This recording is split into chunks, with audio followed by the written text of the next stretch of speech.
കുറ്റ്യാടി വയനാട് റോഡിൽ ഒരു പ്രശ്നമുണ്ടായിരുന്നു.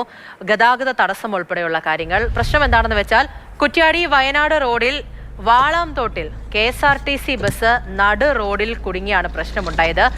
മണിക്കൂറുകൾക്ക് ശേഷം ഇപ്പോൾ ഗതാഗതം പുനഃസ്ഥാപിച്ചിട്ടുണ്ട്.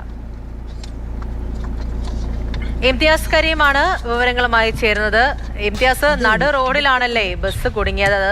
ഉറപ്പായിട്ടും ഒരുപാട് പ്രശ്നങ്ങൾ ഉണ്ടാക്കിയിട്ടുണ്ടായിരിക്കും. മണിക്കൂറുകളോളം ഗതാഗത സ്തംഭനം ഉണ്ടായി എന്ന് മനസ്സിലാകുന്നു. പ്രശ്നമൊക്കെ പരിഹരിച്ചിട്ടുണ്ടോ ഇപ്പോ? പൂജ, ഗുഡ് മോർണിംഗ്. നമ്മുടെ KSRTC ബസ് സർവീസിന് ഇടയ്ക്കിടെ ഇങ്ങനത്തെ ഓരോ പ്രശ്നങ്ങൾ ഉണ്ടാവുന്നത് നമ്മൾ നിരന്തരം കാണുന്നതാണ്. ഇതിപ്പോൾ പത്തനംതിട്ട ജില്ലയിൽ നിന്നും വയനാട് പുൽപ്പള്ളി ഭാഗത്തേക്ക് പോകുന്ന KSRTC ബസ്സാണ്. രാവിലെ 6:15 കൂടിയാണ് കുറ്റ്യാടി റോഡ് കഴിഞ്ഞ് വയനാട് ജില്ലയിലെ വാളം എന്ന് പറയുന്ന സ്ഥലത്ത് വെച്ച് ബസ് സ്റ്റക്കായത്. ബസ്സിന് എഞ്ചിൻ തകരാറുണ്ടായിരുന്നു എന്നാണ് അതുമായി ബന്ധപ്പെട്ട ജീവനക്കാർ പറഞ്ഞത്. അതോടുകൂടി ഇതൊരു വീതി കുറഞ്ഞ റോഡുമാണ്. അതോടുകൂടി അതുവഴിയുള്ള ഗതാഗതം പൂർണ്ണമായും തടസ്സപ്പെടുന്നൊരു സ്ഥിതിവിശേഷം ഉണ്ടായി.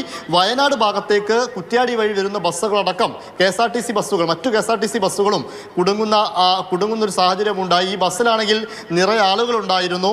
എന്തായാലും നേരത്തെ സൂചിപ്പിച്ചതുപോലെ തന്നെ 1 മണിക്കൂറിന് ശേഷം തൊട്ടിൽപ്പാലത്ത് ഒരു KSRTC ഡിപ്പോയുണ്ട്. അവിടെ നിന്നടക്കം ആളുകൾ എത്തി.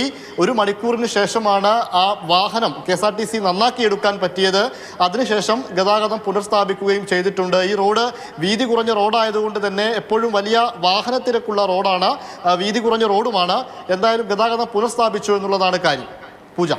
ഓക്കെ, ഇംതിയാസ് കരീമാണ് വിവരങ്ങൾ നൽകിയത്. അപ്പോൾ വീതി കുറഞ്ഞൊരു റോഡൊക്കെയാണ്, നടു റോഡിലാണ് KSRTC ബസ് കുടുങ്ങിപ്പോയത്. കുറേ നേരം പ്രശ്നമുണ്ടായിരുന്നു. ഗതാഗത തടസ്സമൊക്കെ ഇപ്പോൾ മാറ്റിയിട്ടുണ്ട്. ആ ഒരു അറിയിപ്പ് കൂടി നൽകുകയാണ്. കുഴപ്പമൊന്നുമില്ല. ശരി ഇംതിയാസ്.